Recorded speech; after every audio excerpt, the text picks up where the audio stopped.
Preguntas al final de la sesión, tanto para Alejandro como para Diana. Vamos a dar paso a un ejemplo concreto. Vamos a ir mirando, yo diría que es algo así como un entrenamiento, como un gimnasio del escepticismo, pero también de la postura crítica para encontrar, digamos, salidas, posturas, decisiones allí donde es posible tomarlas.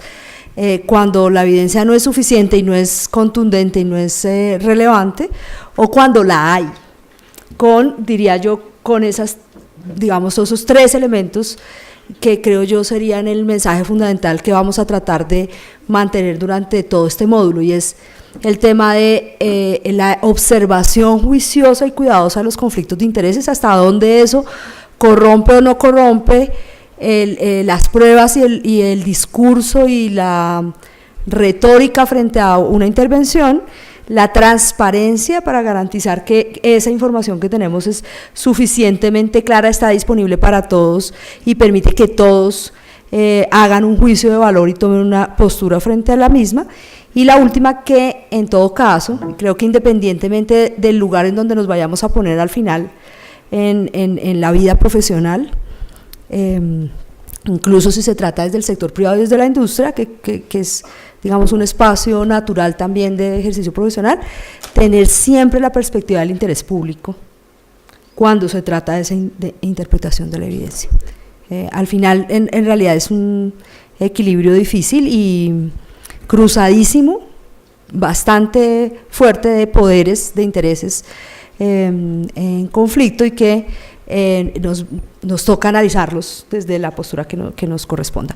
Vamos a empezar con un ejemplo. Nos pusimos la tarea de entender que este es un tema que cruza muchos sectores, en el que se parecen muchos sectores, y tal vez identificar esas tipologías de la forma como se reproduce esta problemática de la evidencia en diferentes sectores, con el fin de entender cómo al final tenemos un prototipo de la forma como se maneja, se produce, se interpreta y se defiende la evidencia en la toma de decisiones. El primer ejemplo que vamos a tocar es el de los impuestos saludables y la evidencia sobre el impacto positivo o negativo, vamos a verlo, de el impuesto a las bebidas azucaradas, como ha habido una tensión gigante que no aparece en esta última etapa en donde hemos discutido los impuestos saludables. Es un debate que viene de décadas, el debate de las bebidas azucaradas y las grasas, y tal vez cómo esto desvía el debate público, nos enfoca en unos espacios o en otros. Tal vez la organización que ha traído este debate a la ciudadanía y que ha asumido una postura activa para hacerlo visible en la ciudadanía es de Justicia. No sé si todos conocen de Justicia. Es una ONG que tiene un área de justicia económica y que se ha encargado de trabajar en estos asuntos. Con De Justicia hemos iniciado, yo creo que hay una empatía natural por los trabajos que hacemos desde la universidad y desde el Centro de Pensamiento, pero hemos deliberadamente empezado un diálogo y unos esfuerzos de colaboración. Particularmente en este tema decidimos acercarnos. ¿Cómo entender qué tan parecido es el tema farma con el tema de promoción, producción y debate sobre bebidas azucaradas, alimentos procesados, publicidad y efectos sobre la salud pública? Y hemos invitado a Diana Guarnizo. Diana Guarnizo es abogada, tiene un doctorado y una maestría en la Universidad de Exes, formación en Derechos Humanos en la Universidad de Chile, es abogada de la Universidad Nacional de Colombia, y está al frente del área de justicia económica de Justicia. Entonces, bienvenida, Diana, es un placer tenerte aquí, diría, una de las voces autorizadas y más dinámicas en estos asuntos. Además, en la tarea que les pusimos cuando les contamos en la primera sesión la forma como íbamos a evaluar, les poníamos un ejemplo de un videoclip y justamente aparecía la cara de Diana allí. Entonces aquí está en presencia de ella, esa cara que apareció en la primera sesión.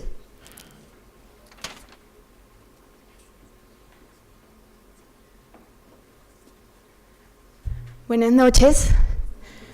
Bueno, como ya mencionó Claudia, mi nombre es Diana Guarnizo y tengo la mala suerte de hablar a las 6:30 cuando ustedes están con hambre y luego de la muy buena intervención de Alejandro Gaviria, a quien también felicito por su nombramiento como rector de la Universidad de los Andes.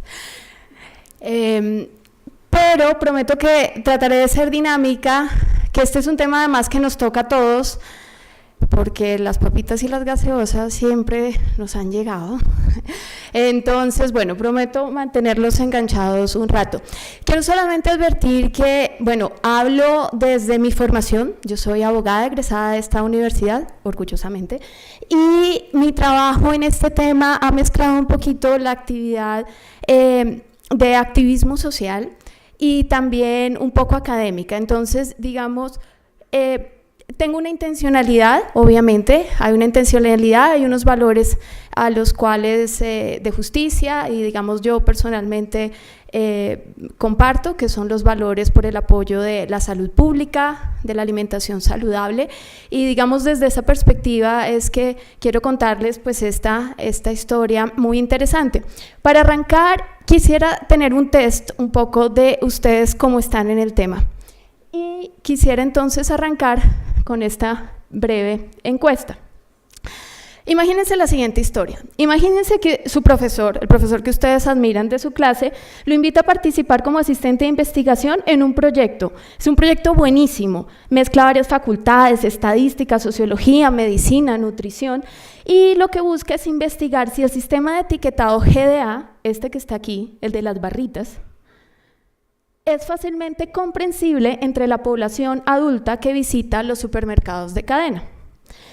Resulta que su trabajo va a ser muy bien remunerado, cubren transportes, almuerzo, además hay un taller cerrado en Santa Marta, a lo cual usted también lo van a invitar, con todo pago, y el proyecto es financiado por una reconocida campaña de frituras, Free to Pop se llama, que distribuye papitas fritas, platanitos, etcétera, y pues por lo demás usted pues le encantan esas papitas. Entonces quisiera invitarlos a que nos moviéramos al mentímetro.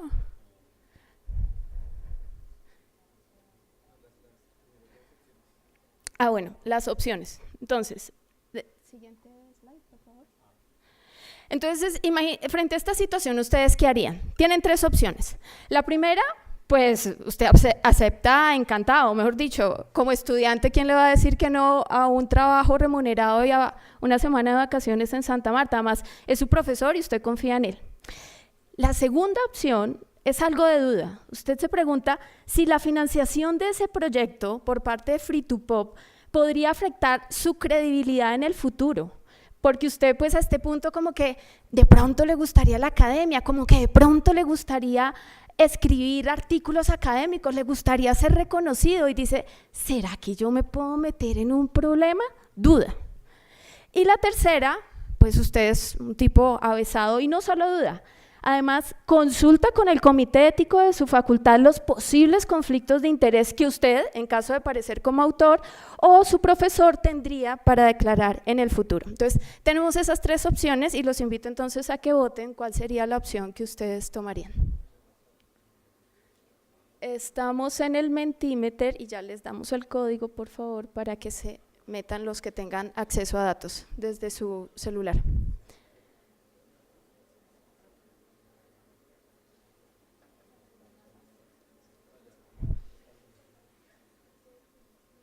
Listo, el código es 81048.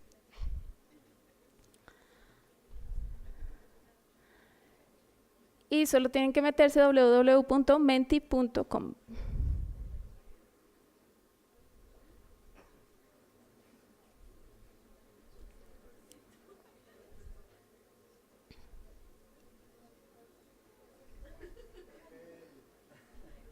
No.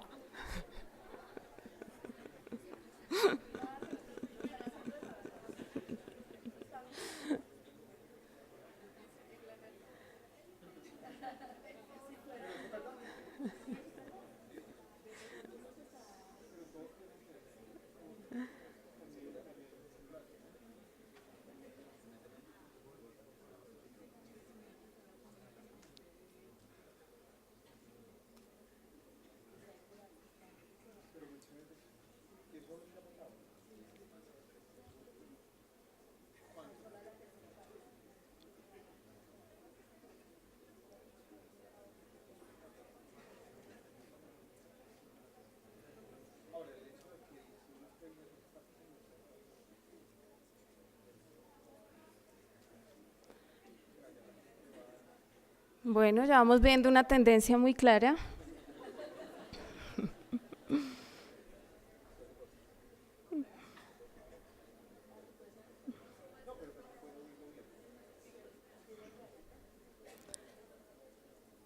Bueno, ya a este punto creo que la tendencia no va a cambiar, ¿verdad?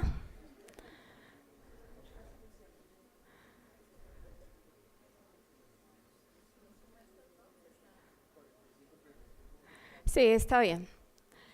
Nos quedamos entonces por ahí, ¿no? Un 46% acepta y agradece la invitación gustoso, sin preguntas.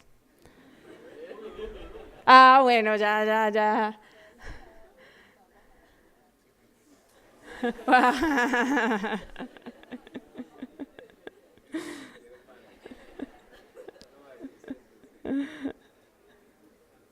Sí, sesgo en la encuesta, es verdad. Bueno, creo que ahí se estabilizó, ¿no?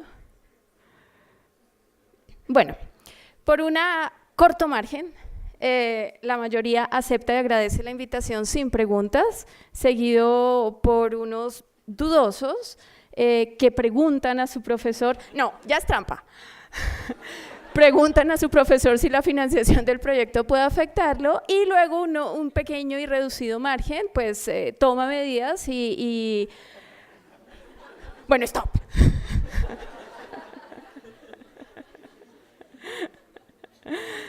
Y un pequeño margen entonces decide participar en el comité ético de la facultad, preguntarle al comité ético de la facultad.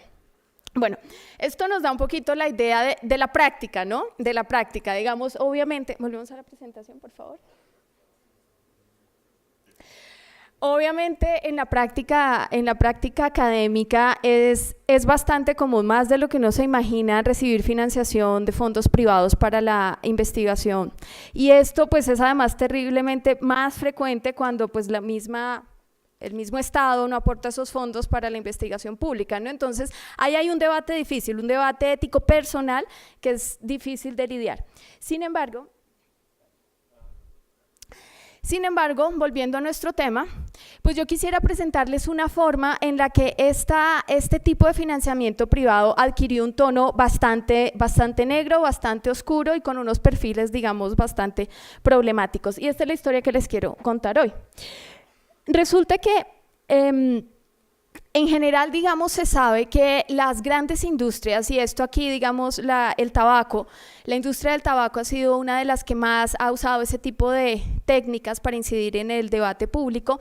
Hay una suerte de manual, una suerte como de playbook, de manual que siempre se usa en todas las discusiones sobre políticas públicas, en donde grandes industrias terminan usando unas estrategias bastante parecidas. Insisto, inició el del tabaco, pero prontamente otras industrias, en este caso el de las gaseosas, empezaron a copiarlos. ¿De qué se tratan estas tácticas? Marion Nestlé, que es una nutricionista muy reconocida, bastante crítica de todo el comportamiento empresarial de la industria de las gaseosas, describe este tipo de tácticas bajo dos niveles. Entonces dice, la industria suele jugar bajo dos tácticas. La primera es la táctica suave, entonces seamos amigos, ¿no?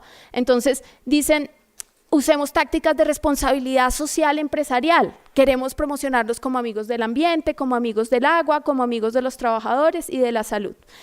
Queremos apoyar causas comunitarias, etc. también empiezan reclutando líderes en salud pública y grupos de influencia, gente que pueda ayudarles como a defender sus intereses, obviamente pues a través de donaciones y de jugosos pagos. Y el desvío de la evidencia o crear evidencia amigable es una de esas formas de interferencia. Por supuesto que luego siguen las tácticas más duras, esto es, cuando ser amigos no funciona, pues vamos por lo serio, ¿no? Que es las tácticas de incidencia legislativa o lobby en el Congreso, digamos el lobby no permitido, ¿no? Digamos, hay unas ciertas formas de lobby o de incidencia política que son adecuadas, todos de alguna manera hacemos lobby, todos los grupos sociales hacen lobby en el Congreso para impulsar sus políticas, pero digamos que es un lobby agresivo, ¿no? Tácticas de puerta giratoria, funcionarios que entran y salen muy rápidamente de la industria privada y pasan a puestos públicos sin respetar estos tiempos de enfriamiento que permitan entonces, digamos, como evitar estos posibles conflictos de interés. Contribuciones bastante onerosas a las campañas políticas, obviamente las industrias siempre quieren estar cerca al poder y pues donan al caballo ganador. Y cuando nada de eso funciona, demandas legales, sea que tengan o no tengan razón en sus reclamaciones. Yo me voy a concentrar solamente en un tipo de estrategia, que es la del desvío de evidencia o evidencia amigable, y cómo sucedió esto por base de un amigo, todos lo conocemos, que es Coca-Cola. ¿En qué consiste crear evidencia amigable? Crear evidencia amigable es cuando estás en la situación en que toda la evidencia científica apunta a que el consumo de tu producto estrella puede generar riesgos importantes de obesidad y por medio de la obesidad, riesgo de diabetes, hipertensión, algunos tipos de cáncer e incluso la muerte, pues uno tiene que hacer algo. Si uno es dueño del negocio, evidentemente uno tiene que hacer algo para tratar de balancear o de crear una contranarrativa a este tipo de evidencia científica. Y tal vez lo más fácil entonces es crear una estrategia en donde uno muestre a la gente que mi producto no es tan malo y que hay otros que son peores. O que hay otros a los que ustedes no le han puesto cuidado y que son ellos los verdaderos culpables. Es decir, es la táctica de yo no fui, fueron ellos. ¿Cuál fue entonces el primer sospechoso al que las industrias de bebidas azucaradas empezaron a culpar? El primero fueron entonces las grasas. Aquí hay un artículo muy importante que fue publicado en el 2016 y es básicamente un análisis histórico de cómo la industria azucarera en Estados Unidos, por medio de donaciones bastante fuertes a 3 profesores de la Universidad de Harvard, incidieron para crear ciencia a su favor. Esta investigación impulsó una serie de publicaciones que luego resultaron en el New York Times y que, digamos, hicieron más amplia la discusión en este tema. ¿De qué se trataba esta historia? Esto fue lo que denunció el artículo. El artículo mostraba cómo esta organización que se llamaba la Asociación Azucarera o el Sugar Research Foundation en 1967 le pagó a 3 investigadores para que revisara varios estudios que conectaban azúcar, grasa y enfermedades cardíacas. El pago en ese momento fue de $6.500, que a la plata de ahora vendría a ser como $50.000, 150 millones de pesos. ¿Quiénes eran estas personas? Pues era Frederick Stern, que es el de arriba, que es jefe del Departamento de Nutrición de la Universidad de Harvard, y Mark Hested, que se convirtió en el director de nutrición del Departamento de Agricultura en Estados Unidos y que posteriormente ayudó a esbozar el documento de las normas alimentarias en Estados Unidos. Entonces eran académicos muy reconocidos y con mucha influencia. ¿Qué hicieron ellos? Básicamente lo que hicieron fue publicar este artículo en 1967 que lo que buscaba o lo que mostraba era que el vínculo entre azúcar y enfermedades cardíacas era mínimo y que más bien el vínculo entre grasas saturadas y enfermedades cardíacas era máximo. Entonces, al minimizar la relación entre el primero y aumentar el del segundo, desvió la atención para que entonces las grasas saturadas fueran las principales causantes de la enfermedad cardíaca, y de esa manera este artículo fue citado muchísimas veces, y de hecho en la política pública fue reiteradamente citado para emprender acciones de política pública que lo que hacían era recomendar la disminución del consumo de grasas saturadas, pero no decían nada en relación con el consumo de azúcar. ¿Cómo se montó, digamos, esta estrategia? Había una persona detrás que se llamaba John Hickson, que es un ejecutivo de esta central de azúcares, y lo que él dijo y lo que él hizo fue, digamos, diseñó la estrategia. Él fue quien pensó, tenemos que contrarrestar toda esta evidencia científica que muestra que el azúcar es mala para la salud, y tenemos que hacerlo por medio de evidencia científica que muestre que realmente el culpable es otro. Esta persona, John Hickson, se reunió con los profesores que les mencioné anteriormente, y personalmente entre ellos seleccionaron los artículos, y fue muy claro en la indicación que buscaban, digamos, que esas donaciones que se hacían por parte de la industria a estos profesores, lo que buscaban era resultados a favor del azúcar. Todo esto se reveló por medio de, digamos, unas acciones legales, como unas especies de derechos de petición que finalmente fueron revelados a la universidad, o que fueron pedidos a la universidad, y que la universidad hizo público 50 años después, cuando ya pues estos profesores estaban muertos y pues ya no había mucho más que hacer, pero sin embargo pues ayudan a visibilizar el problema. Bueno, siguiente. Esa primera estrategia digamos, ha tenido varios cambios, ¿no? De manera más reciente, también Coca-Cola, esta vez Coca-Cola, porque el primero era de los azucareros, esta vez Coca-Cola entonces establece una campaña para tratar de decir que la culpa no es de la culpa de la obesidad, no es del consumo excesivo de bebidas azucaradas, sino de la falta de actividad física. Y no sé si ustedes recuerden, había muchas campañas en algún momento en donde decía, más o menos comparaba a cuánto actividad física equivalía quemar una lata de gaseosa, por ejemplo. Entonces, en este caso, si usted quiere quemarse esa lata de Coca-Cola, pues lo que tiene que hacer es correr 4 millas. Esta es una imagen, el del siguiente es la calculadora de ejercicio, ¿no? Entonces en la calculadora de ejercicio más o menos usted pone cuál es el producto que está consumiendo, entonces aparece en la parte de acá, en la izquierda es una Coca-Cola normal, es una Coca-Cola Cherry, es una Coca-Cola Light, etcétera, y al otro lado le ponía cuánto ejercicio debía usted hacer para quemar esa caloría, pues 20 minutos, ya no alcanzo a leer, 20 minutos de bádminton, 18 aeróbicos. Bueno, entonces es básicamente esta idea de que el problema no está en la ingesta del producto, que no está en la ingesta nutricional, sino que está en el balance calórico. Entonces, el foco en el balance calórico y la idea de que el problema está en el balance, en que usted no quema tanto como está recibiendo, era la idea que ellos querían posicionar en el debate público. Siguiente. ¿Cómo funcionó esta estrategia? Bueno, aquí de nuevo clave 2 cosas, siempre acuérdense, hay que usar académicos reconocidos y grupos de presión. Entonces, ¿qué fue lo que hizo? Coca-Cola donó $1,5 millones para el inicio de esta organización, se llamaba el Global Energy Balance Network, y lo que hacía esta organización pues era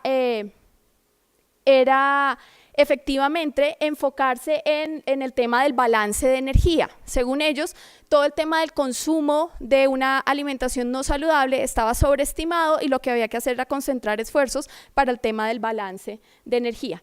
Y lo hicieron entonces por medio de estos 2 profesores, que son el Dr. Blair, que es un profesor de Carolina del Sur, y este profesor, Gregory Hahn, que era decano de la Escuela de Salud Pública de la Universidad de West Virginia. Bueno, digamos, se cuenta también cuáles fueron todas las donaciones, y aquí lo importante para resaltar es que en todo este tema, digamos, no es que el ejercicio no sea importante, por supuesto que es importante. Sin embargo, la evidencia científica libre de conflictos de interés lo que muestra es que el ejercicio, si bien es importante para disminuir peso, pues también a su vez aumenta el apetito, entonces no siempre es tan efectivo. Segundo, no siempre las medidas que ellos ponían ahí de una lata de gaseosa equivale a 4 millas que usted corra, no siempre eran tan precisas, podían cambiar, podían ser más, podían ser menos. Por otro lado, y aquí esto es algo también muy importante para resaltar, las calorías de una gaseosa no son igual a las de un alimento natural. Entonces, básicamente, ellos estaban comparando las 140 calorías de una gaseosa con, por ejemplo, las 140 calorías que usted se puede comer en un banano. La diferencia está en que mientras usted se toma la gaseosa, sigue con hambre, no lo va a llenar ni lo va a nutrir, son calorías vacías. El plátano, cuando usted se lo come, probablemente son 140 o incluso más, pero primero, lo va a llenar, lo que va a cortar el hecho de que usted coma más, y segundo, el hecho de que tiene potasio, vitaminas, etcétera, va a contribuir de alguna manera a su salud, distinto a la gaseosa.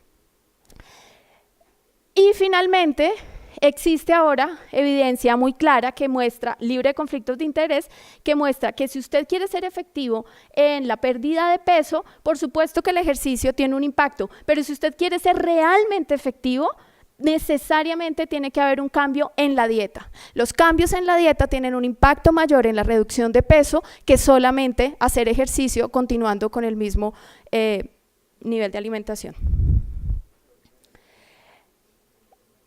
Otro ejemplo de cómo la industria, digamos, ha tergiversado esa evidencia científica es este caso en China. Ahí este artículo muy reciente publica también la historia de cómo Coca-Cola, de nuevo, usó esta misma estrategia, reconocidos académicos más alguna organización civil más o menos de presión para tratar de influir en la política pública. ¿Qué sucedió acá?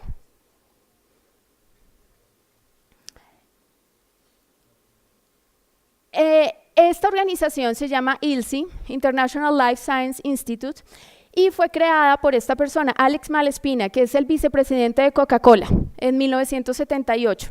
Es ahora una organización muy grande, con sedes alrededor de todo el mundo. Por supuesto que hay un ILSI región andina con sede en Bogotá. ¿Qué pasa con esta organización? Siguiente. Pues resulta que en el 78, cuando Coca-Cola reingresa al mercado chino, luego de la muerte de Mao Zedong, pues es un mercado abierto, es un mercado que ellos quieren explorar. Valga aquí además aclarar una cosa, y es un hecho muy importante, pues digamos para países como Colombia, y es que el consumo de bebidas azucaradas en el mundo, sobre todo en el mundo desarrollado en general, está disminuyendo. Y la industria lo sabe. Entonces, ¿qué es lo siguiente? Explorar en mercados emergentes como India, Suramérica, etcétera. En ese momento, China, en el 78, pues era un mercado emergente, un mercado en el que evidentemente Coca-Cola quería ingresar y explorar rápidamente. ¿Qué pasó ahí? Pues que esta organización fue fundada en 1993 por esta persona, esta nutricionista, Shen Shuming. Ella era una nutricionista muy influyente con lazos muy fuertes en el gobierno. Entonces creó esta institución con la idea de que era una organización no gubernamental que trataba de unir el conocimiento científico con la creación de política pública y traer, digamos, los mejores y más profundos debates internacionales de la academia internacional a las políticas públicas chinas. ¿Qué sucedió ahí? Digamos que la organización a nivel corporativo o a nivel de dirección corporativa tiene muy pocos controles, básicamente es la directora y ya. Siguiente. Este artículo que les mostraba al principio muestra cómo a través de esta organización, ILSI, en China, durante estos años se llevaron a cabo distintos eventos públicos en donde se discutía el tema de nutrición y obesidad, de obesidad en general. Entonces, del 2000, si ustedes ven la tabla acá, entre 1999 y el 2003 se desarrollaron 12 actividades, de las cuales 5 de ellas tenían el foco en la nutrición, en lo que estamos comiendo, y ninguna en la actividad física. Sin embargo, del 2004 al 2009, se aumenta el número de actividades, 30, y ahí el foco empieza a cambiar. De esas 30, 12 tienen el foco en nutrición y 11 en la actividad física. Este cambio o esta tendencia termina de aumentar en el periodo 2010 a 2015, en donde de 30 actividades que se realizan, solo 7 tratan el tema de nutrición y 18 tratan el tema de la actividad física. Entonces, claramente, los apoyos, las donaciones que se realizaron durante esta época hicieron mover el foco de esta organización de tratar el tema de la obesidad exclusivamente desde la nutrición para enfocarse sobre todo o visibilizar el tema de la actividad física. Bueno,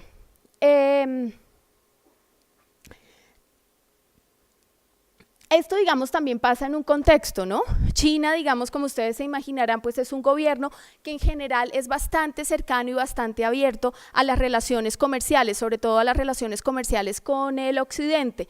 De esta manera, como que el apoyo de Coca-Cola era visto como algo positivo, era como gracias por la generosidad de Coca-Cola, gracias por abrirnos a su mercado. Y digamos que lo consideraban en general como un actor legítimo para discutir los temas de obesidad. Bueno, digamos aquí la conclusión general del artículo es que el 60% del trabajo de esta organización pues apoyó esfuerzos para promover la actividad física y solo el 23% se concentraron en la nutrición, lo que muestra pues digamos la tendencia que les mencionaba anteriormente. Siguiente. Durante el último periodo del que les mencionaba, de 2004 a 2015, pues esta organización realizó 9 conferencias en obesidad donde se privilegió la actividad física, lo que les había mencionado. Y dentro de los invitados, pues la gran mayoría, el 72%, provenían de Estados Unidos y promovían la actividad física. Si ustedes recuerdan, aquí está el profesor Steven Blair, que ya se los había mostrado antes. Este profesor pues había recibido fondos de Coca-Cola para su investigación durante muchos años y estaba invitado aquí frecuentemente para hablar de los temas de actividad física. También está el profesor James O'Hill de la Universidad de Colorado.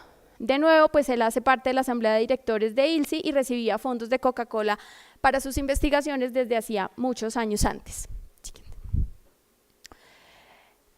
Además de eso, esta organización, digamos, financió otro tipo de trabajos, no hacía solamente conferencias, también, digamos, había grupos de trabajo en actividad física, ayudó a redactar guías de alimentación para adultos, tenía muchas intervenciones en salud pública, entonces programa de felices 10 minutos, o sea, ejercítate en 10 minutos, proyectos de promoción de actividad física con las comunidades, proyectos de estilo de vida saludable, etcétera. Entonces, ¿cuál fue el impacto de toda esta inversión de dinero y de todo este trabajo que hicieron a través de esta organización? Pues en general lo que lograron es que se generó la idea de que la industria pues tenía una mesa, era un actor privilegiado o era un actor legitimado para discutir la política pública. Era bien visto, era reconocido, lo veían como normal dentro de la discusión pública. Y de hecho, pues como les mencionaba también, se admiraba públicamente la generosidad de Coca-Cola. Esta organización en particular, ILSA en China, se promocionó a sí misma como patriotas, ¿no? Entonces somos una organización de la sociedad civil que queremos traer lo mejor de la discusión pública internacional a China y traer como esos conocimientos más avanzados para la promoción de políticas públicas en salud. Digamos que eso, digamos, llevó particularmente en China a un retraso de las políticas que ahora se reclaman. De nuevo, pues ahí lo que lograron es que se generaran políticas que se concentraron en la actividad física, pero no existen el tipo de políticas que en general se reclaman para contrarrestar los efectos nocivos del exceso de alimentación no saludable, que son básicamente 4, los impuestos a las bebidas azucaradas, etiquetados claros, restricciones de publicidad, sobre todo en menores de edad, y ambientes escolares libres de comida chatarra. Ninguna de esas 4 políticas existe todavía en China y de alguna manera pues está relacionado con el hecho de esta incidencia fuerte de la industria privada. ¿Te vuelves antes? hasta aquí, digamos, lo que les he contado, pues es como 3 historias que se van encontrando. Pero alguien legítimamente podría preguntarse, bueno, ¿qué sucede aquí? Mejor dicho, ¿qué es lo raro? Porque nada de esto es ilegal. Todo esto es absolutamente legal. No hay, digamos, de manera precisa una violación ni a las normas anticorrupción, o puede ser que a los códigos de ética, ¿no? Pero digamos a las normas anticorrupción no hay.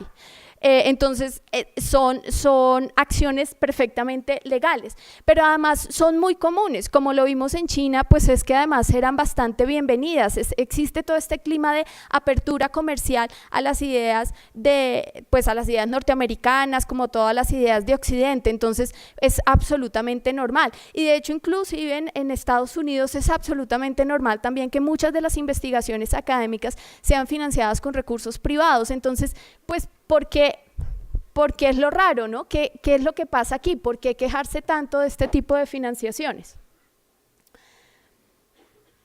Y aquí creo que la reflexión es importante y tiene que ver con algo que el profesor Alejandro mencionaba anteriormente, y es el tema del conflicto de interés y cómo esto puede rayar con la corrupción. En general, pues este tipo de iniciativas se venden a sí mismas como independientes, que están orientadas a la investigación científica y con un interés legítimo en la salud pública. Y obviamente eso es lo que uno espera de cualquier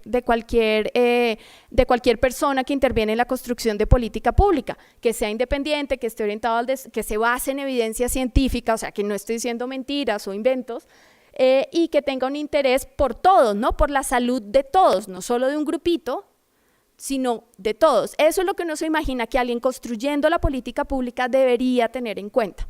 Sin embargo, ¿cuál es la verdad de lo que sucede aquí, lo que nos muestran estas historias? Pues la verdad es muy distinta. La verdad es que son financiaciones o son artículos que son parciales, es decir, son financiados por la industria y con suerte hay una declaración de conflicto de interés, pero en muchos casos ni siquiera eso. Las financiaciones, por ejemplo, las que les mencionaba al principio de la industria del azúcar, a los 3 profesores de Harvard ni siquiera tenían una declaración de conflicto de intereses. Fue a posteriores, 50 años después, que se develaron esos conflictos, pero durante mucho tiempo estuvieron escondidas. Entonces, son parciales, ni siquiera revelaron el conflicto de interés. Pero otra razón por la que sean todavía más parcializadas, y es que aunque uno pueda pensar, muchos científicos dicen, bueno, pero incluso si yo recibo fondos privados, ¿cuál es el problema? Ellos en mi investigación no se están metiendo, ellos no controlan ni la muestra, ni la metodología, ni la selección de datos, ni la forma en que yo escribo o redacto las conclusiones, ¿cierto? Ojalá eso sea así. Sin embargo, el hecho de que los resultados de alguna manera, o que la continuación de la investigación, de manera que la financiación de la investigación esté condicionada a unos resultados, hace que inmediatamente exista un sesgo por parte de quien está ahí de evitar que esa financiación se le acabe. Y todo esto entonces para decir que efectivamente no hay un interés legítimo en la salud pública. No hay un interés legítimo en la salud de todos. Hay un interés legítimo en proteger un interés que es privado y es el bolsillo de una industria que ve cómo sus recursos están siendo minimizados. Siguiente. Entonces, en últimas, ¿cuál es el problema? ¿Cuál es el problema de las financiaciones privadas en este tipo de investigaciones?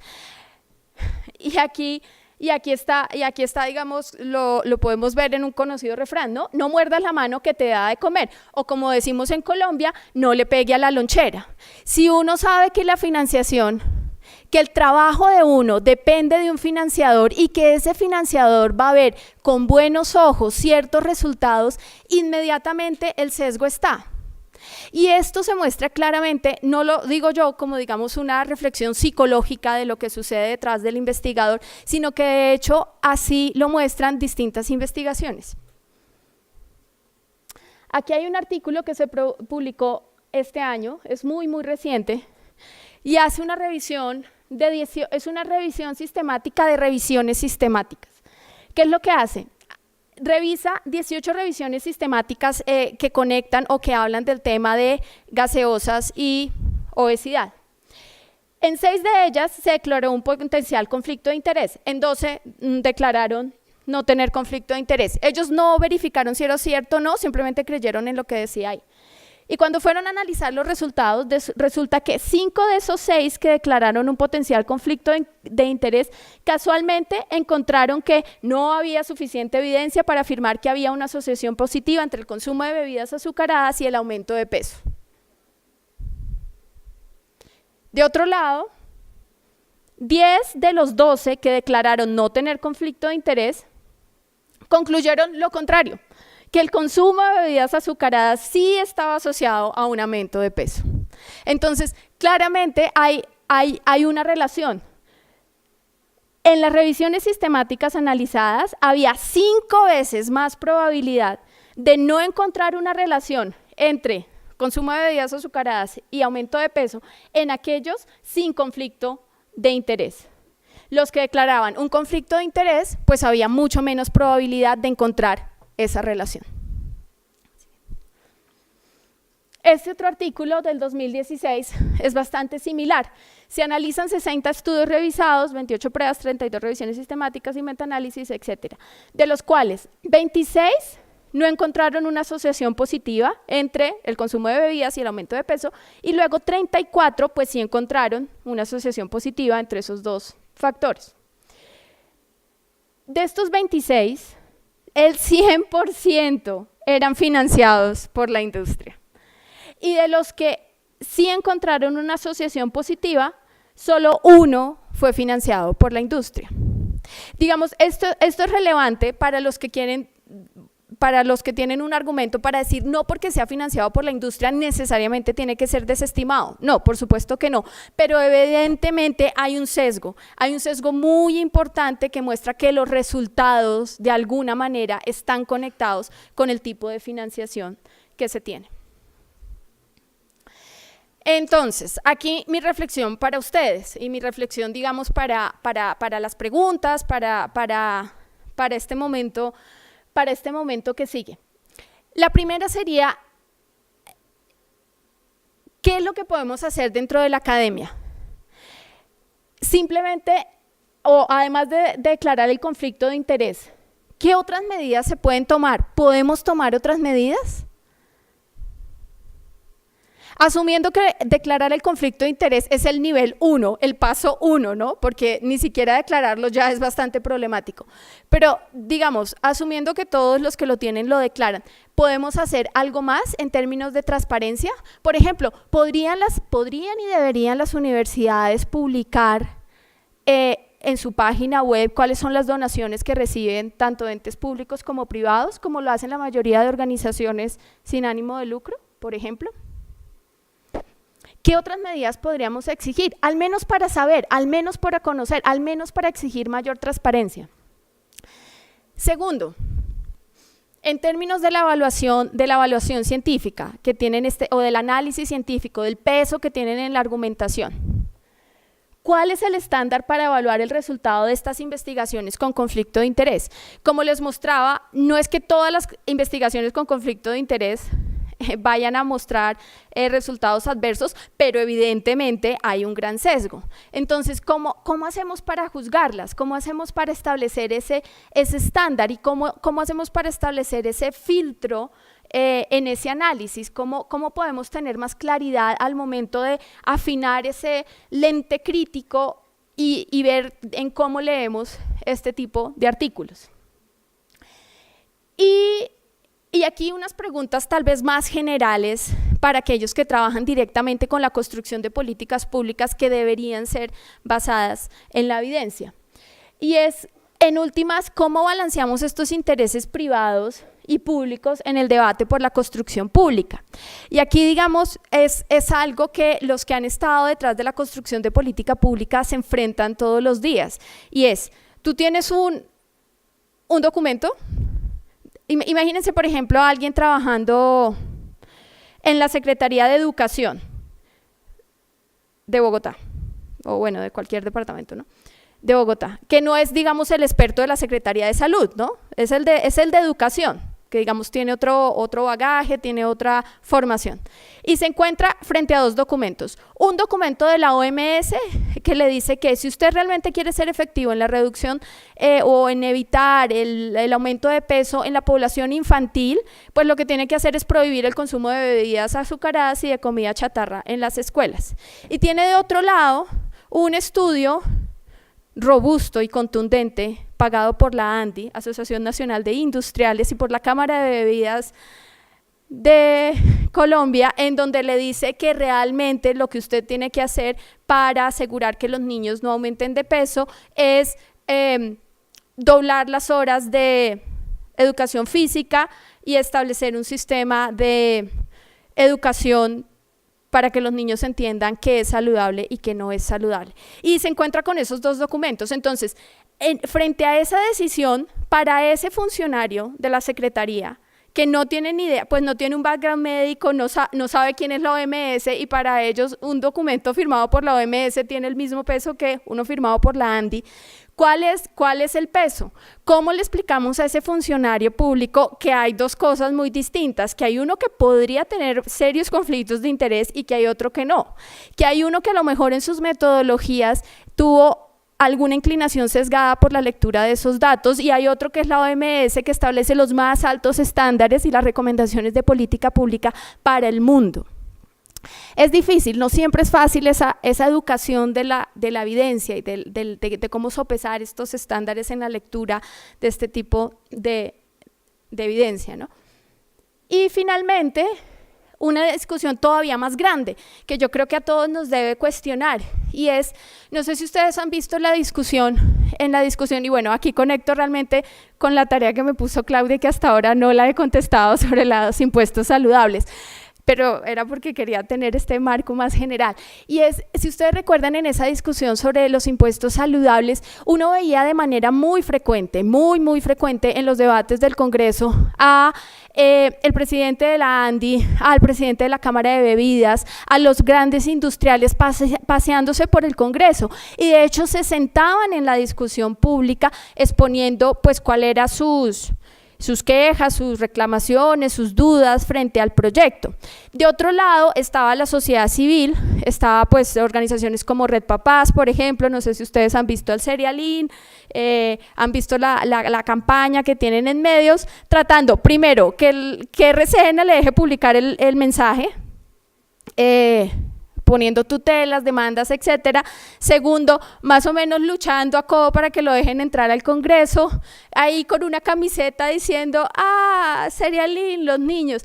Entonces, realmente son debates que son muy, digamos, muy desproporcionados entre la capacidad que tienen las organizaciones civiles para comunicar su mensaje y la capacidad, obviamente, robusta, organizada, muy bien financiada y efectiva que tiene la industria para comunicar sus intereses. Y lo que es más preocupante es que, de alguna manera, para los hacedores de política pública, es decir, para los congresistas que están ahí, para los asesores de ministerio que están ahí, los dos son iguales.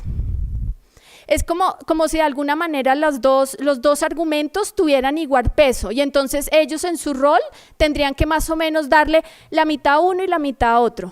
Y la pregunta es si es eso legítimo, si ellos como diseñadores de la política pública tienen que darle un poquito al público y un poquito a la industria, o más bien deberían establecer políticas públicas que son relevantes y adecuadas para todos, no para la industria.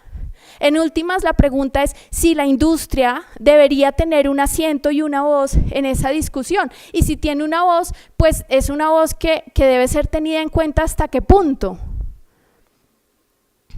Bueno, esas son como mis preguntas, no siempre con respuestas fáciles, pero bueno, espero que la presentación hasta ahora les haya dejado como un abrebocas para abrir la discusión. Muchas gracias.